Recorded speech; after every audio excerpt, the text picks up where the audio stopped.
Right. Congress party senior నాయకులు తెలంగాణ ఉద్యమకారులు మానవతరాయ్ గారు మన దగ్గర అందుబాటులో ఉన్నారు. సో ఆయన అడిగి ఇప్పుడు ప్రజెంట్ రాష్ట్రంలో ఈ రేవంత్ రెడ్డి గారి వ్యాఖ్యల దుమారం అయితే రేగుతుంది. దానికి సంబంధించిన అంశాలతో పాటు ఇంకా 2-3 ర్యాపిడ్ ఫైర్గా తీసుకుందాం. నమస్తే. నమస్తే. రేవంత్ రెడ్డి గారి వ్యాఖ్యలు దుమారం రేపుతున్నాయి. సో ఈ దేవుళ్ళ గురికి సంబంధించి దీని మీద ఏమంటారు? ఇప్పుడు రేవంత్ రెడ్డి గారి వ్యాఖ్యలు సన్యాసులు ఎవరైతే ఉంటారో అట్లాంటి వాళ్ళకి అర్థమైంది, ప్రవక్తలకు అర్థమైంది, అదేవిధంగా ప్రవచనాలు చెప్పే వాళ్ళకి అర్థమైంది. ఇట్లాంటి సన్నాసులకు, బీజేపీ సన్నాసులకు ఏం అర్థమైంది? వాళ్ళు మాంసం తింటున్నామని మనం బొక్కల మెళ్ళ వేసుకుంటామా? రేవంత్ రెడ్డి ఒక హిందువు, అందరికీ తెలుసు. ఒక హిందువు కాబట్టి కాంగ్రెస్ కార్యకర్తలు, డీసీసీ అధ్యక్షులు ఎట్లుండాలి అని చెప్పి ఒక ముక్కోటి దేవతల్ని ఉదాహరణ చెప్తూ, కొంతమంది ముక్కోటి దేవతలు ఉన్నట్టే ఒక్కొక్కరిని మొక్కుతారు. ఒక్కొక్కరికి దేశంలో ఏకాభిప్రాయం ఉండదు. కాబట్టి అట్లనే పెళ్లిగానులకు ఒక దేవుడు అని అంటే అది మన వాడుక భాషలో మాట్లాడండి. అంటే బ్రహ్మచర్యం అంటాం. బ్రహ్మచర్యం అంటే ఎంతమందికి అర్థమైంది? ఇదేదో భాష, ఇది మనకు అర్థం కావట్లేదు అంటారు. కాబట్టి అందరికీ అర్థం కావడం కోసమే పెళ్లిగానులకు ఒక దేవుడు అంటే ఆంజనేయ స్వామి. ఆంజనేయ స్వామి బ్రహ్మచారులు దేవుడు అంటారు. బ్రహ్మచర్యానికి ప్రతీక ఆంజనేయ స్వామి. కాబట్టి ఆ విధంగా మాట్లాడిండు. అదేవిధంగా పప్పన్నం తినే వాళ్ళకు ఒక దేవుడు అన్నాడు. పప్పన్నం అంటే శాకాహారం. శాకాహారం అంటే ఎవరికి అర్థమైంది? చాలా మందికి అర్థం కాదు. నీకు నాకు అర్థమైంది, పండితులకు అర్థమైంది, మరి ఊర్లో జనాలకు ఏమర్థమైంది? కాబట్టి అందరికి అర్థం కావాలి, శాకాహారులకు ఒక దేవుడు ఉందన్నాడు. తప్పేముంది? అదేవిధంగా ఎల్లమ్మ, పోచమ్మ, తర్వాత పెద్దమ్మ ఇట్లాంటి దేవతల దగ్గర కోడిని కోయాల, కళ్ళు కోయాలన్నాడు. కళ్ళు అనేది సురాపానం అంట, అమృతం అంటారు దాన్ని. మనం భూమి పుట్టినప్పటి నుంచి కళ్ళు సురాపానం ఉంది, వేదాల్లో ఉంది, పురాణాల్లో కళ్ళు ఉంది, సురాపానం అంటారు దాన్ని. కళ్ళు పోయాలా, కోడిని కోయాలా? తప్పేముంది? కోడిని కోసుకోవట్లేదు. పెద్దమ్మ తల్లి దగ్గర పోయి మనం ఏట తింటలేదా? దేవుడిని మొక్కు వస్తాం, బయటకు వచ్చి మాంసాహారం భోజనం చేస్తాం.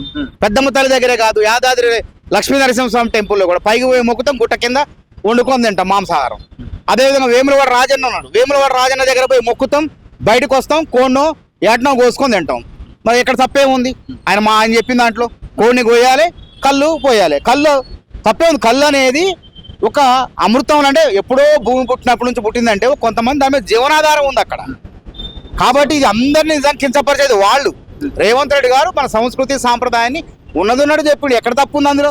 కాబట్టి ఈ భార్యలో ఇద్దరు భార్యలు కూడా దేవుడు అండు అంటే ఇద్దరు భార్యలు కూడా దేవుడు అంటే మరి వేరే మతాల్లో బహుభార్యతత్వం లేదా? వాళ్ళు ఎందుకు అట్లనుకో?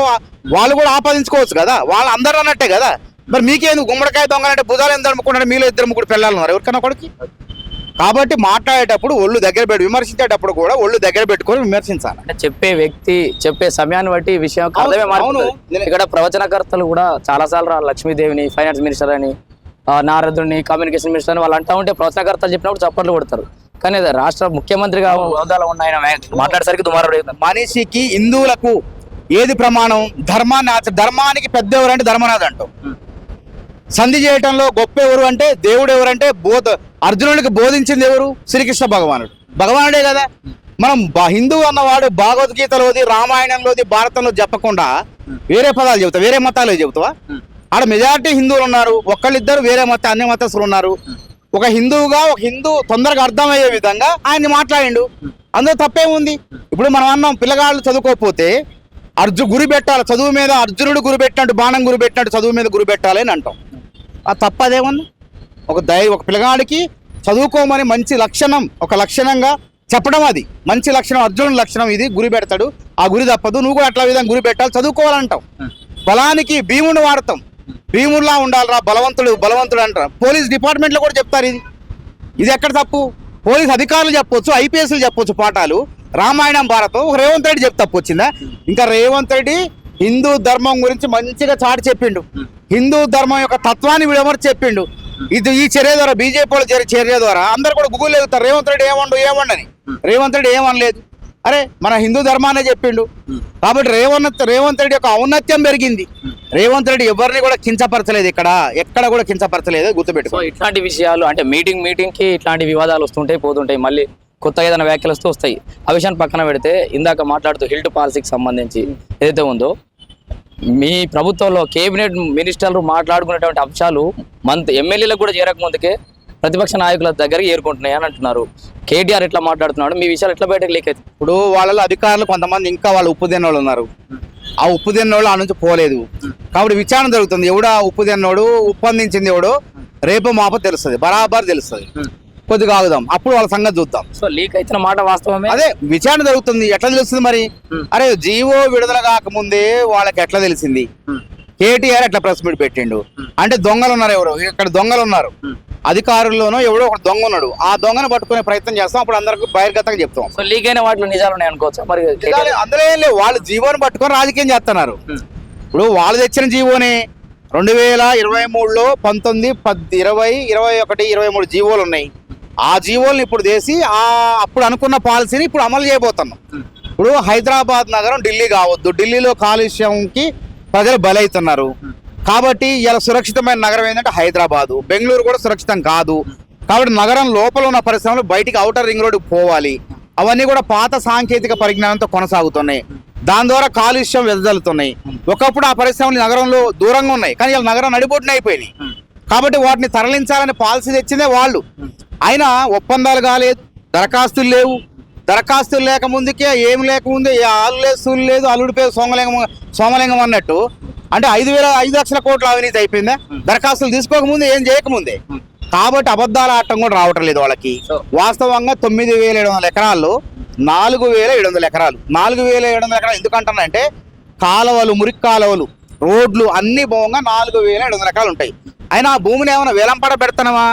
ఆ భూమి యజమానులకే మీరు ఈ పరిశ్రమలు తరలించండి, లేకుంటే దీన్ని మార్చండి, మార్పు చేయండి, బిల్డింగ్లు కట్టుకోండి, వేరే రకంగా ఉపయోగించండి అని చెప్పి వాళ్ళకి తక్కువ ధరకు 30%, తక్కువేం కాదు 30% సబ్ రిజిస్టర్ కార్యాలయంలో నమోదు చేసుకున్న దాని ప్రకారం ఇస్తున్నాం. వాళ్ళ యజమానులు వాళ్ళే, బయట వాళ్ళు కాదు. కాబట్టి దాని ద్వారా ఏమైంది, తెలంగాణ రాష్ట్ర ప్రభుత్వానికి ఖజానాకి 5,000 కోట్లు వస్తాయి. ఈ 5,000 కోట్లు రావటం కేటీఆర్ కళ్ళు ఎర్రబడుతున్నాయి. ప్రభుత్వం ఏం చేస్తే 5,000 కోట్లు వస్తే సంక్షేమ పథకాలు చేస్తారు. సంక్షేమ పథకాలు చేస్తే రేవంత్ రెడ్డి జిందాబాద్ అని జనం అంటారు కాబట్టి అది ఇష్టం లేదు వాళ్ళకి. కాబట్టి బీజేపీ, బీఆర్ఎస్ వాళ్ళు అమాయకులు అబద్ధాలు ఆడటం కూడా రావట్లేదు. వాస్తవంగా 4,700 ఎకరాలకి వాళ్ళన్న ప్రకారం 50 కోట్లు వేసుకుంటే 2,39,000 కోట్లు అవుతుంది. మరి 2,39,000 కోట్లు 5 లక్షల కోట్లు ఎట్లయితే? మెడకాయ మీద తలకాయ మీద మాటలని అంటే అబద్ధాలు ఆడటం కూడా చేత కావట్లేదు వాళ్ళకి. ఎంత కూడా లెక్కించకుండా మాట్లాడుతున్నారు, అనాలోచితంగా మాట్లాడుతున్నారు.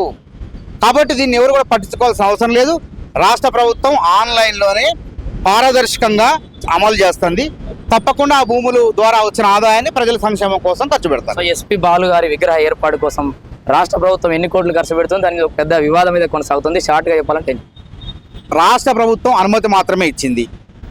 ఆ విగ్రహానికి ఖర్చు మొత్తం కూడా ఆయన కుటుంబ సభ్యులు శుభలేఖ సుధాకర్ గారు, శైలజ గారు వాళ్ళు పెట్టుకుంటున్నారు. బాలసుబ్రహ్మణ్యం గారు ఏమైనా ఉగ్రవాది కాదు, తీవ్రవాది కాదు, అసాంఘిక శక్తి కాదు. ఆయన ప్రపంచం గర్వించదగ్గ గాయకుడు, తెలుగువాడు, బహుముఖ ప్రజ్ఞాశాలి, సంగీత దర్శకుడు, నటుడు, అదేవిధంగా దర్శకుడు, నిర్మాత కూడా పనిచేశారు.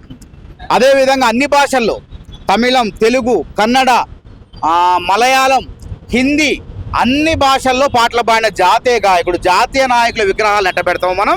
పూలే విగ్రహం పెట్టుకుంటున్నాం కదా, అదేవిధంగా అంబేద్కర్ విగ్రహం పెడుతున్నాం కదా, వాళ్ళంతా జాతీయ నాయకులు, జాతీయ గాయకుడు. కాబట్టి హైదరాబాద్ నడిబొడ్డున రవీంద్ర భారతి అంటే కళల భారతి, అది కళలు తర్వాత సంస్కృతి సాంప్రదాయాల వేదిక రవీంద్ర భారతి.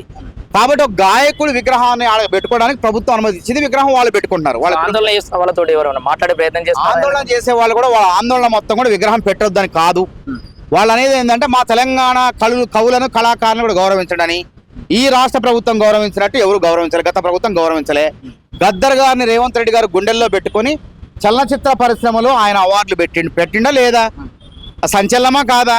అదేవిధంగా గద్దర్ గారు కూతురికి ఎమ్మెల్యే టికెట్ ఇచ్చారు, ఓడిపోతే కార్పొరేషన్ చైర్మన్ ఇచ్చారు, సాంస్కృతిక చైర్మన్ ఇచ్చారు. వాడు కొడుకు పేరు మీద ట్రస్ట్ పెడితే దానికి 3 కోట్ల రూపాయలు అని చెప్పి 1 కోటి రూపాయలు కూడా ఇప్పుడు జీవోలు మంజూరు చేసి ఇచ్చేశారు. ఇంకెక్కడ అన్యాయం చేసిన అందేశ్రీ గారు. నేను రేవంత్ రెడ్డి గారిని ఒక మరో శ్రీకృష్ణదేవరాయలుగా పోరుస్తాను. అంటే కవులను, కళాకారులను, అష్టదిగ్గజ కవులను శ్రీకృష్ణరాయలు పోషిస్తే ఇక్కడ అష్టదిగ్గజ కవులకు 1 కోటి రూపాయలు చొప్పున ఒక్కొక్కళ్ళకి 1 కోటి రూపాయలు ఇవ్వడం కాక ఇళ్ల స్థలం ఇచ్చేసి వాళ్ళని గౌరవించిండు. అదేవిధంగా అందేశ్రీ లాంటి కవి చనిపోతే సొంత కొడుకు లెక్క అంత్యక్రియలు పూర్తి చేసిండు. అదేవిధంగా పాడేమోసిండు. దేశ చరిత్రలో ఎక్కడన్నా ఏ ముఖ్యమంత్రి అయినా పాడేమోసిండా? కవులది, కళాకారులది. అరే గూడా అంజయ్య చనిపోతే చూడనోడు కేసీఆర్. అట్లాంటిది ఒక కవి చనిపోతే సమయం వెచ్చించి అక్కడే ఉండి సొంత కొడుకుల అన్ని కార్యక్రమాలు చూసుకున్నటువంటి రేవంత్ రెడ్డి ఏ విధంగా తెలంగాణ కవులకు అన్యాయం చేస్తాడు? మీరు ప్రతిపాదనలు పెట్టండి, ఎవరి విగ్రహాలు ఎక్కడ పెట్టాలో చెప్తే ట్యాంక్ బండ్ ఎటా పెడదాం మన అవసరం అయితే, ఖాళీ జాగా ఉన్న చోట మొత్తం పెడదాం, గౌరవించుకుందాం. వాళ్ళు మీడియా వేదికగా మాట్లాడుతుంటారు, మీరు ఇక్కడ మాట్లాడుతూ ఉంటారు. ఈ ఆందోళనకు ఫుల్ స్టాప్ ఎక్కడ అంటే ప్రభుత్వం ఒక నిర్ణయం తీసుకున్నాం వదిలేసినాం మీ ఆందోళన మీరు చేసుకున్నారనే అట్లా కాకుండా ఎవరైనా బాధ్యత తీసుకోవాల్సిన అవసరం ఉంది. నిర్ణయం తీసుకున్నప్పుడు దాన్ని సమర్థించుకోవాల్సిన అవసరం ఉంది. ఎవరైనా లీడ్ తీసుకొని వాళ్ళతో మాట్లాడే ప్రయత్నం చేస్తారో లేకపోతే ఆ ఆందోళనకు పెద్ద ప్రియారిటీ ఇవ్వట్లేదు. ఆందోళన ఒక్కళ్ళిద్దరు మాట్లాడుతున్నారు. ప్రజల నుంచి బాలసుబ్రహ్మణ్యం విగ్రహం పెడుతున్నాయంటే తెలంగాణ కాదు భారతదేశం మొత్తం కూడా సంతోషపడుతుంది. ఆయన ఎక్కడ ఎవరికి వ్యతిరేక కాదు ఆయన. ప్లస్ బీఆర్ఎస్ వాళ్ళు ఇప్పుడు ఏం తీసుకొస్తున్నారంటే తెర మీదకి ఆయన జయ జయ హే తెలంగాణ గీతం పాడలేదు, పాడకపోతే మళ్ళీ ఆంధ్ర చెందినటువంటి విజయనగరానికి చెందిన రామకృష్ణ గారితో పాడించమంటున్నారు. అంటే ఇప్పుడు ఎందుకు గుర్తొచ్చింది, అప్పుడు ఎందుకు చెప్పలేదు ఈ విషయం తెలంగాణ సమాజానికి? అంటే వాళ్ళ విగ్రహాన్ని అడ్డుకొని రాజకీయం చేయాలి కాబట్టి ఈ విషయం చెప్తున్నారు. వాళ్ళంతా బీఆర్ఎస్ వాళ్ళు అంటారు, అంతా బీఆర్ఎస్, కొంతమంది బీఆర్ఎస్ వాళ్ళు. సరే పృథ్వీరాజు లాంటి యాదవ్ లాంటి ఉద్యమకారులు ఉన్నారు, అట్లాంటి వాళ్ళ మాటల్లో ఆలోచన చేస్తాం. పరిగణ వాళ్ళే ఆయన ఏమంటాడు, విగ్రహం పెట్టుకోమంటాడు. పృథ్వీరాజు యాదవ్ గారికి ఆయన రాజకీయ ప్రయోజనాలు లేవు. ఆయన ఏమంటుండంటే ఈ విగ్రహం పెడుతున్నారు, మరి మా తెలంగాణ కవుల కళాకారుల విగ్రహాలు పెట్టరా అంటాడు. ఓకే మీరు ప్రతిపాదనలు పెట్టండి, ప్రభుత్వం కూడా ఆలోచన చేస్తుందని చెప్తున్నాను. చివరిగా ఇంకొక అంశం, లాస్ట్ అంశం. సో రాష్ట్ర ముఖ్యమంత్రి రేవంత్ రెడ్డి గారి సర్పంచ్ ఎన్నికల ప్రచారం విజయవంతం కొనసాగుతుంది. సర్పంచ్ ఎన్నికల ప్రచారం పోవట్లేదు. ఆయన మున్సిపాలిటీల్లోనూ నియోజకవర్గ వాటిలో మీటింగ్ పెడతాడు. మరి బీఆర్ఎస్ గారు సోషల్ మీడియా మొత్తం కోడై కూస్తుంది. అటు బై ఎలక్షన్స్ పోతాడు ముఖ్యమంత్రి, బై ఎలక్షన్స్ పోతాడు, సర్పంచ్ ఎన్నికలకు పోతాడు. ఇది ఒక వ్యూహము. అంటే పట్టణ కేంద్రాల్లో మీటింగ్ పెడితే ఆటోమేటిక్ గా గ్రామాలలో వస్తారు, అక్కడ ఎన్నికల ప్రచారం జరుగుతుంది అంటున్నారు. ఇప్పుడు సోషల్ మీడియాని నమ్ముకొని ఓడిపోయారు జూబిలీస్లో. మేము ప్రజలను నమ్ముకుంటాం కాబట్టి గెలుస్తాం. రేపు ఎన్నికైన 3000 రోజుల పాటు రేవంత్ రెడ్డి ముఖ్యమంత్రి అంటే ఇంకా 8 సంవత్సరాలు ప్రజాపాలనకు 10 ఏళ్ళు అని చెప్పి ప్రజలు దీవిస్తున్నారు. ఇంటింటికి 10కి పైగా సంక్షేమ పథకాలు, ఇక పక్కా 10 ఏళ్ళు కాంగ్రెస్ రేవంత్ సర్కార్ అని చెప్పి ప్రజలు దీవిస్తున్నారు. వాడు ఇందిరమ్మ పేదవాడికి ఏం కావాలా, గూడు కావాలా. సన్న బియ్యం రేషన్ కార్డు రూపంలో కూడిస్తున్నాం, కూడు పెడుతున్నాం, ఇందిరమ్మ రూపంలో గూడు కడుతున్నాం. ఇంకా ఎందుకు వ్యతిరేకత ప్రజల్లో? చూడండి ఇలా ఏకగ్రీవాలైన వాటిలో కాంగ్రెస్ సభ్యులు ఎక్కువ ఉన్నారు. ఎన్నిక ఏదైనా ఈ 10 ఏళ్ళు అంటే 3000 రోజులు 8 సంవత్సరాలు కాంగ్రెస్ గెలుపు. సో విన్నారు కదా, మానవత రాయ్ గారు అయితే క్లియర్గా చెప్తున్నారు. ఇది బీఆర్ఎస్ లో ఉన్నటువంటి కొంతమంది కావాలనే ఎస్పీ బాలసుబ్రహ్మణ్యం గారికి సంబంధించిన విగ్రహం విషయంలో ఆందోళన చేస్తున్నారని, అట్లాగే దీంట్లో ఇంకొక క్లారిటీ ఇచ్చే ప్రయత్నం చేశారు. ఎస్పీ బాలు గారి విగ్రహ ఏర్పాటుకు సంబంధించి పూర్తి ఖర్చు అంతా వాళ్ళ కుటుంబ సభ్యులే పెట్టుకుంటున్నారు. ప్రభుత్వం కేవలం అనుమతి మాత్రమే ఇచ్చింది, డబ్బులు ప్రజాధనం ఏం కూడా వృధా కావట్లేదని కూడా క్లియర్గా చెప్తున్నటువంటి పరిస్థితి. హిల్ట్ పాలసీకి సంబంధించి కూడా విషయాలు ఏవైతే లీక్ అవుతున్నాయో గత సర్కార్ హయాంలో ఒప్పుదిన్న వాళ్ళు ఉంటారు కదా, వాళ్ళు ఇంకా లీక్ చేస్తున్నారు, వాళ్ళని కూడా పట్టుకునే ప్రయత్నం చేస్తామంటున్నారు. అట్లాగే సర్పంచ్ ఎన్నికలకు సంబంధించిన ప్రచారం ఇది కాదు, ప్రజలే దీవిస్తారు, గూడు మొత్తం ఇస్తున్నాం కాబట్టి 10 ఏళ్ళు దీవిస్తారు కాంగ్రెస్ పార్టీ అని కూడా ఆయన క్లియర్గా చెప్తున్నటువంటి పరిస్థితి.